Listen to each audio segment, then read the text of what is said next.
তারপর ওই পরীটি আর গোপাল ঘুমিয়ে পড়ে।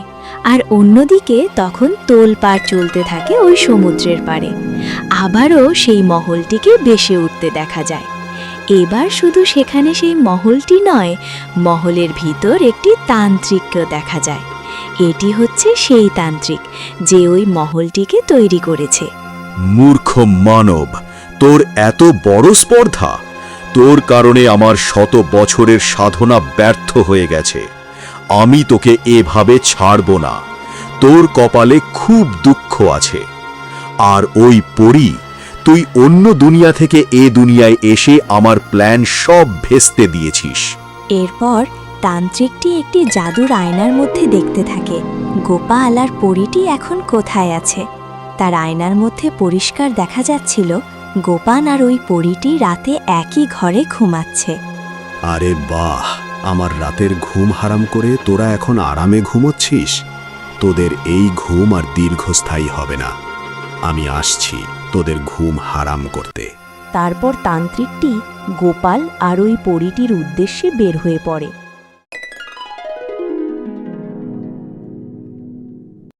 অন্যদিকে গোপাল আর ওই পরীটি ঘুমাচ্ছিল। হঠাৎ করে ওই পরীটি উঠে পড়ে। এটা দেখে গোপালের ঘুম ভেঙে যায়।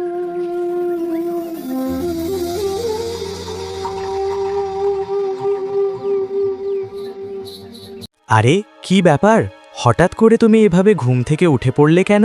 মনে হচ্ছে যে কোনো খারাপ স্বপ্ন দেখেছো। না গোপাল, আমি কোনো খারাপ স্বপ্ন দেখি নাই, তবে আমাদের সাথে খুবই খারাপ হতে চলেছে। তোমার মনে আছে ওই যে মহলটি থেকে তুমি সবাইকে উদ্ধার করেছ? ওই মহলের নির্মাতা যে সাধুটি ছিল সে এখন আমাদের দিকে আসছে। আমাদেরকে দ্রুত করে এখান থেকে পালিয়ে যেতে হবে, নয়তো ওই সাধু আমাদেরকে বন্দি করে নেবে। আরে কি বলছো কি তুমি? এটা কিভাবে বুঝতে পারলে? আমি তো বুঝতে পারলাম না। গোপাল, এটা একদম মজা করার সময় না। তুমি খুব ভালো করেই জানো আমি একজন পরী আর তুমি একজন সাধারণ মানুষ। আমি যা যা দেখি সেগুলো তোমার দেখার ক্ষমতা নেই। এখন বেশি কথা না বলে চলো, এখন থেকে আমাদেরকে পালাতে হবে। আচ্ছা ঠিক আছে, চলো আমরা আমাদের খাটের নিচে লুকিয়ে পড়ি, তাহলে ওই সাধুটা আর আমাদেরকে খুঁজে পাবে না। গোপাল, তুমি কি বলদ নাকি? খাটের নিচে লুকুলে ও আমাদেরকে দেখতে পাবে না। মানে আমরা এখানে আছি এটা পর্যন্ত ও জেনে গেছে, আর খাটের নিচে লুকিয়ে থাকলে ও দেখতে পাবে না। তাহলে এখন আমরা কোথায় পালাবো? আমরা যেখানেই পালাই না কেন ও তো আমাদের খুঁজে পেয়ে যাবে। না, একদমই না। আমাদেরকে অনেক দূরে চলে যেতে হবে।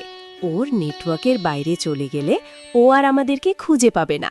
তাহলে চলো, আর এক মুহূর্ত দেরি না করে আমরা এখান থেকে চলে যাই। এরপর পরী তার জাদুর মাধ্যমে একটি টেলিপোর্টাল তৈরি করে আর মুহূর্তের মাঝে 1000 কিলোমিটার দূরে পালিয়ে যায়। তার কিছুক্ষণ পর ওই খারাপ সাধুটি গোপালের বাড়ি অবধি পৌঁছে যায়।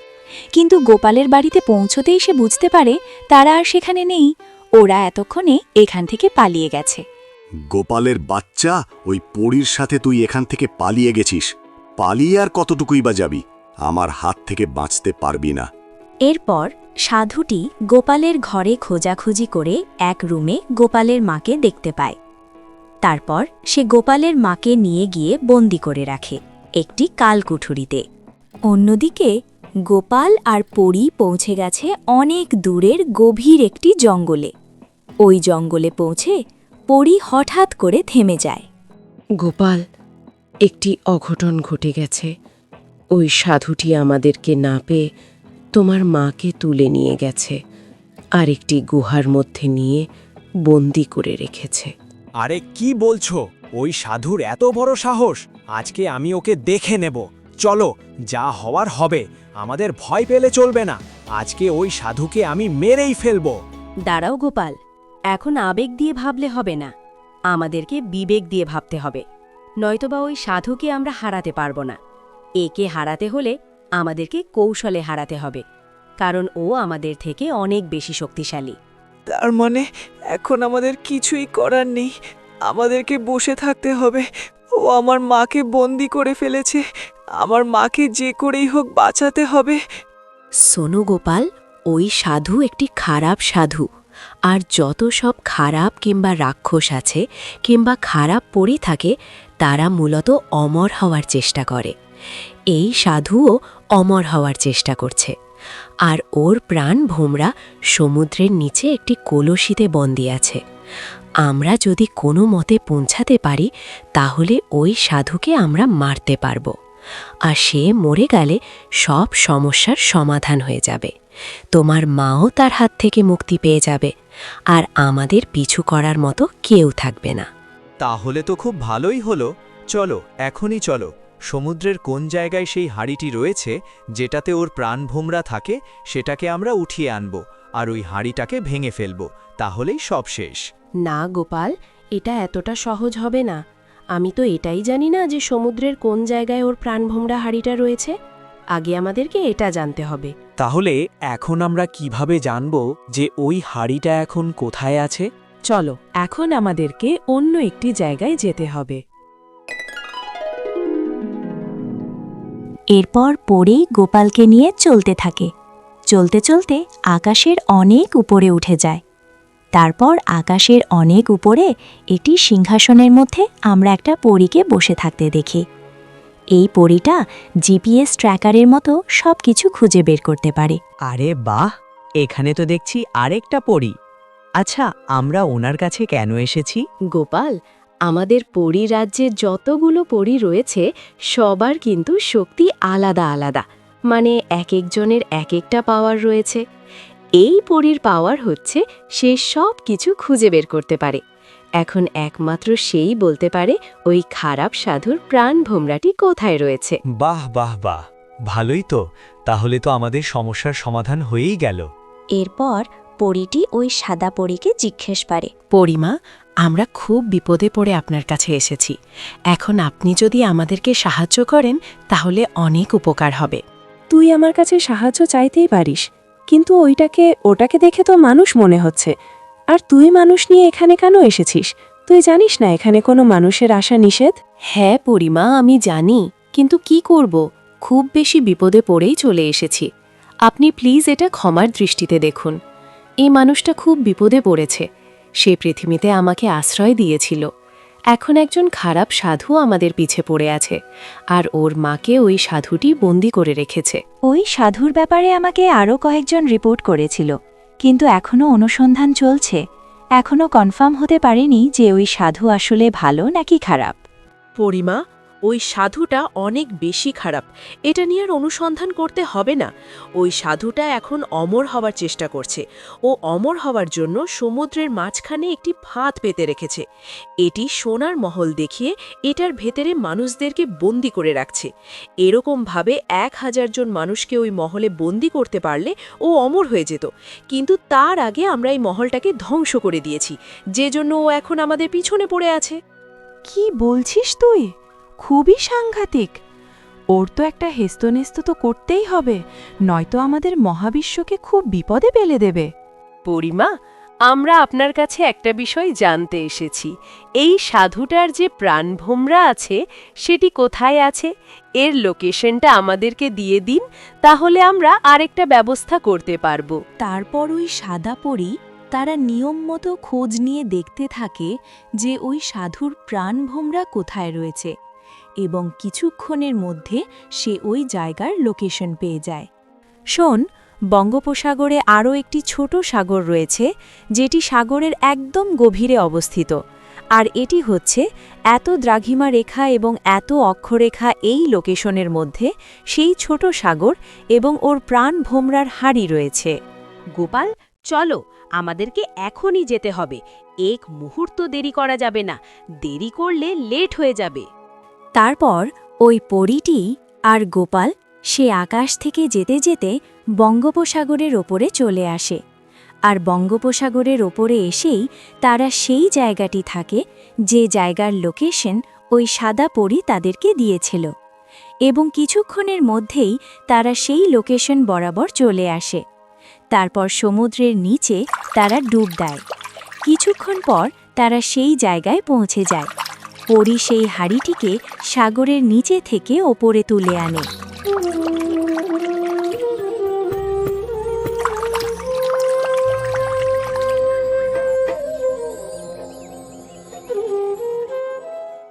গোপাল, আমি চাইলেও এই হাড়ির ভেতরে ঢুকে ওই সাধুকে মারতে পারবো না। এতে করে আমি অনেক বেশি বিপদে পড়ে যাব।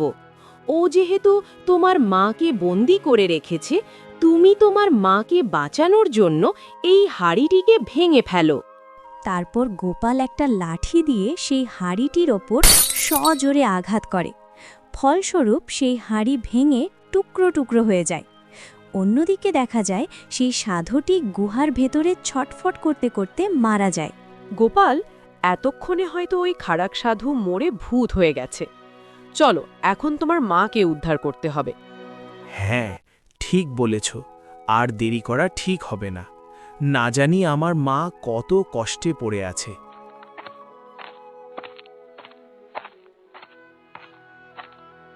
তারপর তারা দুজন সেই গুহাতে চলে যায় যেখানে গোপালের মাকে ওই সাধু বন্দি করে রেখেছে। সেখানে গিয়ে পরীটি গোপালের মাকে উদ্ধার করে, কিন্তু তার মা এখানে কিছুই বুঝতে পারে না কি থেকে কি হলো।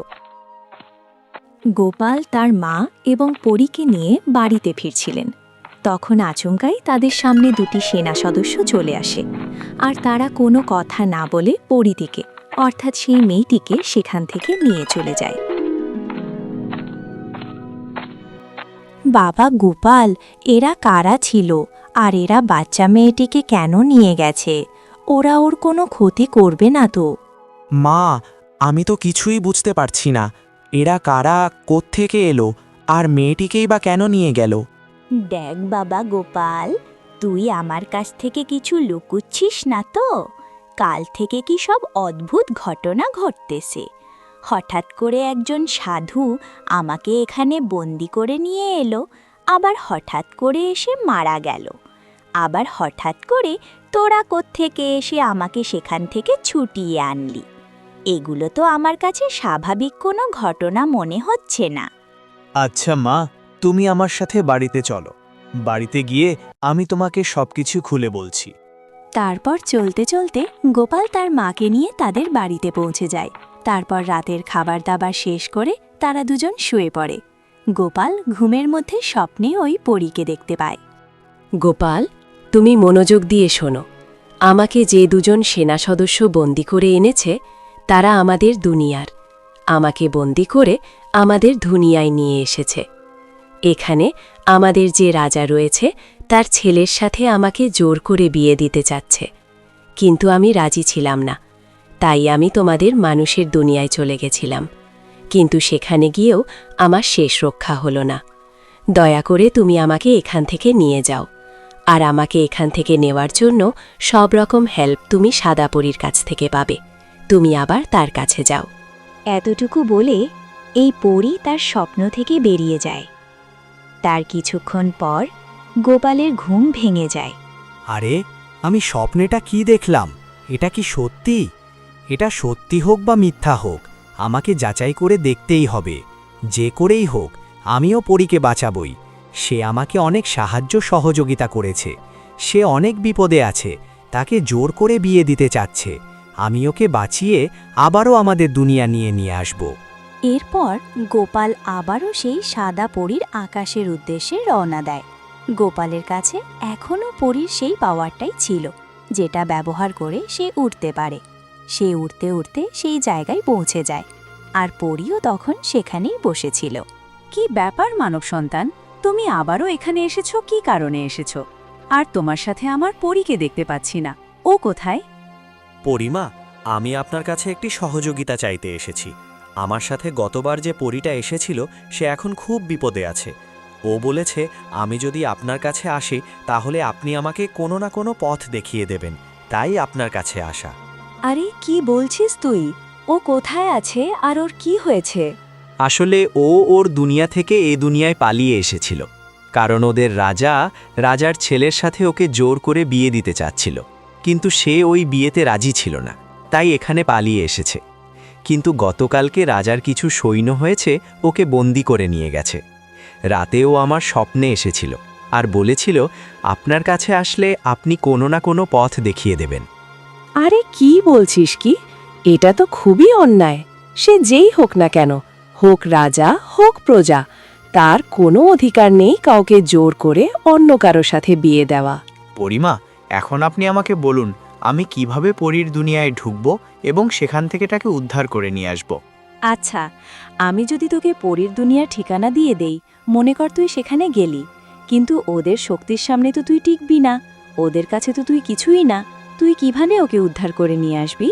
পরিমা, আমি আপনার ভরসায় এখানে এসেছি, আপনি নিশ্চয়ই কোনো ব্যবস্থা করে দেবেন। তারপর পরীটি জাদু ব্যবহার করে একটি সোনার কাঠি নিয়ে আসে। এই নে, এটি হচ্ছে একটি জাদুর কাঠি। তুই যখন ওদের সামনে পড়ে যাবি, ওদের সাথে যখন শক্তিতে পারবি না, তখন ওই জাদুর কাঠি সোজা পড়ে তাদের সামনে ধরবি। তাহলে তারা কিছু সময়ের জন্য জ্ঞান হারাবে। সেই সময় তুই ওখান থেকে পালিয়ে যাবি।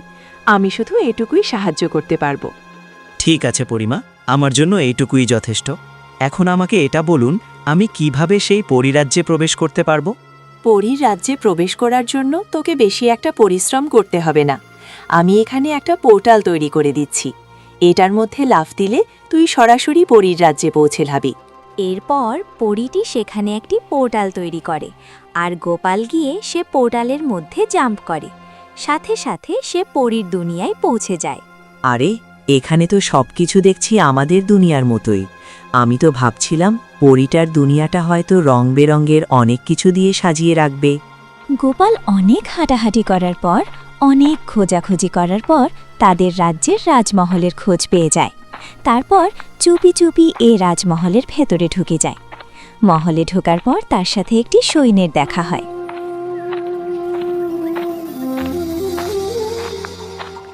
এই, কে তুমি? এখানেই বা কিভাবে আসলে? আসলে আমি রাজকুমারের একজন গুপ্তচর, তাই আপনি আমাকে চিনতে পারছেন না। আমি ওনার জন্য অনেক গোপন খবরাখবর নিয়ে আসি, সেজন্য এখন এখানে এসেছি। ও আচ্ছা, গুপ্তচর। তুই তো গুপ্তভাবে যাবে, তোকে যেন কেউ দেখতে না পায়। লুকিয়ে লুকিয়ে যা। তারপর সৈনিকটি তার নিজের কাজে চলে যায়, আর গোপাল এদিকে পরীটিকে খুঁজতে থাকে, তাকে কোথায় রেখেছে। পরবর্তীতে গোপাল একটি কক্ষের ভিতরে সে পরীকে দেখতে পায়।